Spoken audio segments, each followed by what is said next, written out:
Hi guys, विजय जागीर YouTube channel पर आप सभी का पुनः स्वागत है।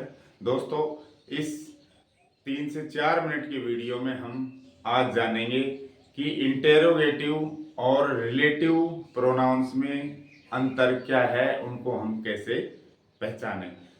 दोस्तों, वीडियो को अंत तक देखना और अगर वीडियो अच्छी लगे आपको तो लाइक करें, शेयर करें और चैनल को सब्सक्राइब करें। तो चलिए जानते हैं आखिर क्या है इन दोनों में अंतर। दोस्तों, इंटेरोगेटिव वर्सेस रिलेटिव प्रोनाउंस, प्रश्नवाचक और संबंध वाचक सर्वनाम। रिलेटिव का मतलब जो संबंध बनाता हो वो सर्वनाम, संबंधवाचक और प्रश्नवाचक सर्वनाम, इनमें क्या अंतर है। दोस्तों, आप देखेंगे कि ये सारे इंटेरोगेटिव प्रोनाउंस हैं, हु, हुज, हुम, विच और व्हाट। हु का अर्थ कौन या किसने, हुज का किसका, किसको, कौन सा और क्या।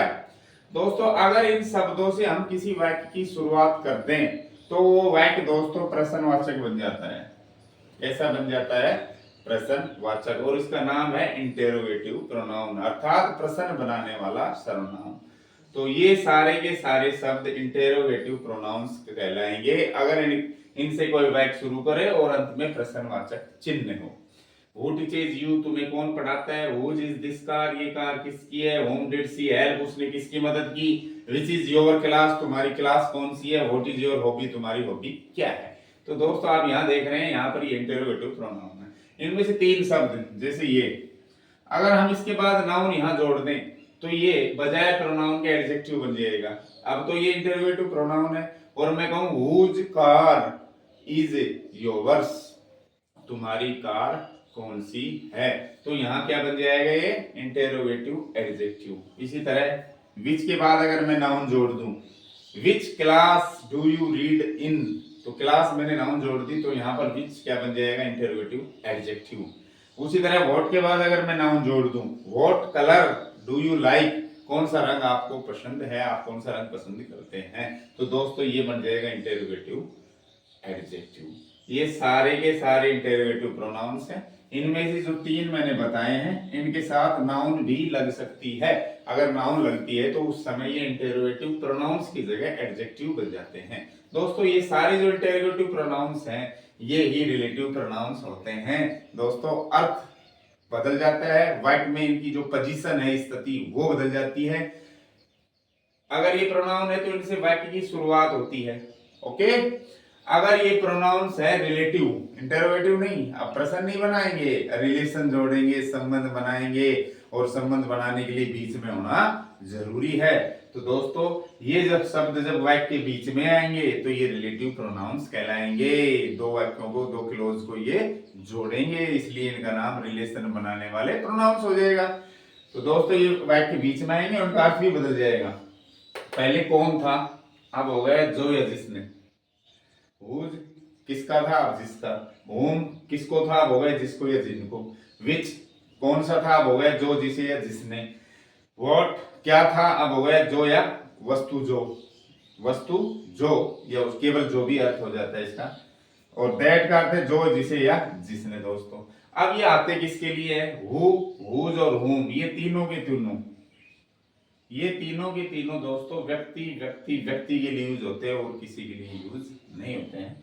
विच का प्रयोग वस्तु और जानवर दोनों के लिए हम कर सकते हैं। व्हाट का प्रयोग हम वस्तु और विचारों के लिए हम कर सकते हैं। दैट का प्रयोग हम वस्तु और व्यक्ति दोनों के लिए कर सकते हैं। तो चलिए कुछ उदाहरण के माध्यम से हम इनको समझते हैं। दोस्तों, एक खास बात और बता देता हूँ, वाक्य में जहां इनकी स्थान होता है, जहां ये आएंगे, उनसे जस्ट पहले, इनसे जस्ट पहले वो चीज आएगी जिसके लिए यूज होते हैं। जैसे हु, हुज, हुम व्यक्ति के लिए होते हैं ना, तो हु, हुज, हुम से पहले व्यक्ति वाचक शब्द, व्यक्ति सूचक शब्द मिलेगा, नाउन या प्रोनाउन मिलेगा, जिसको हम एंटीसीडेंट कहेंगे। एंटीसीडेंट का मतलब पूर्ववर्ती, अर्थात रिलेटिव प्रोनाउन से पहले आने वाले संज्ञा या सर्वनाम।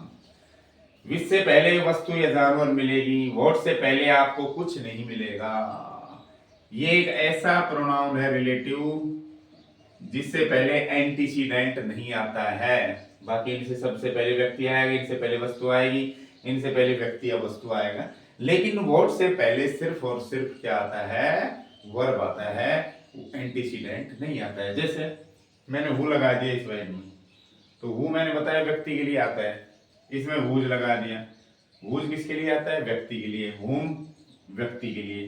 तो दोस्तों इनसे पहले व्यक्ति मिलेगा आपको। व्यक्ति संज्ञा के रूप में भी हो सकता है या सर्वनाम के रूप में भी, जैसे यहाँ टीचर व्यक्ति है, यहाँ ही व्यक्ति है, यहाँ पर चिल्ड्रन व्यक्ति है ना।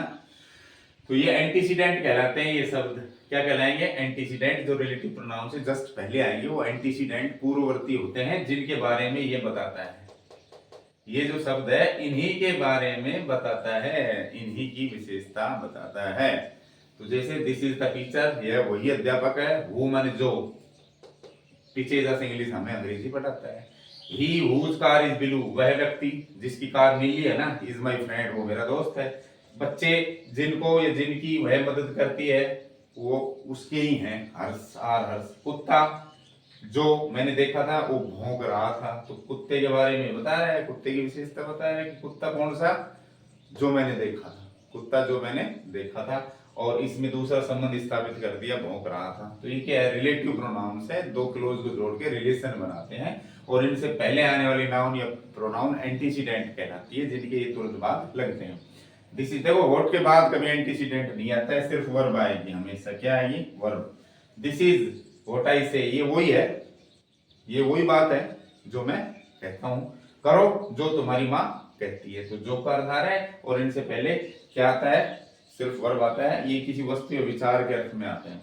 अगला है दैट, ऑल दैट ग्लिटर्स। यहाँ पर ये क्या इंडेफिनिट प्रोनाउन है, कि वो सारी चीज जो चमकती है, इज नॉट गोल्ड, सोना नहीं होती है। और he is the only person, वह एकमात्र व्यक्ति है। देखो ये तो वस्तु के लिए हो गया, वस्तु और व्यक्ति ये हो ही गया, है ना। तो he is the only person, वह एकमात्र व्यक्ति है। दैट कैन हेल्प अस, जो हमारी मदद कर सकता है। दोस्तों हु भी व्यक्ति के लिए होता है और ऑल भी हम व्यक्ति के लिए कर सकते हैं, लेकिन इसमें थोड़ा डिफरेंस है, इसके यूज कुछ अलग ही संदर्भ में किए जा सकते हैं। जैसे सुपरलेटिव डिग्री के बाद दैट लगा सकते हैं, द ओनली के बाद, ऑल के बाद, है ना। ऐसे कुछ नियम है जो अगले वीडियो में हम पढ़ेंगे। तो दोस्तों जो इंटेरोगेटिव प्रोनाउंस हैं वो ही रिलेटिव प्रोनाउंस है। अपना एक इसमें ऐड हो गया, क्या, दैट। ये वाक्य के शुरू में आते हैं, प्रश्नवाचक चिन्ह लगता है। ये वाक्य के बीच में आते हैं, प्रश्नवाचक चिन्ह नहीं लगता है। इनका अर्थ ये है, इनका अर्थ चेंज हो गया। और ये जहां लगेंगे इनसे पहले संज्ञा या सर्वनाम लगेगा, जिसके तुरंत बाद ये लगते हैं, जिसके बारे में ये बताते हैं। आशा करता हूं जानकारी आपके लिए बहुत ही उपयोगी साबित होगी। और अगर ये क्लास, ये वीडियो आपको अच्छा लगा तो वीडियो को लाइक करें, शेयर करें, आवश्यक समझे तो कमेंट करें। चैनल को सब्सक्राइब नहीं किया है तो सब्सक्राइब करें। Thank you, bye.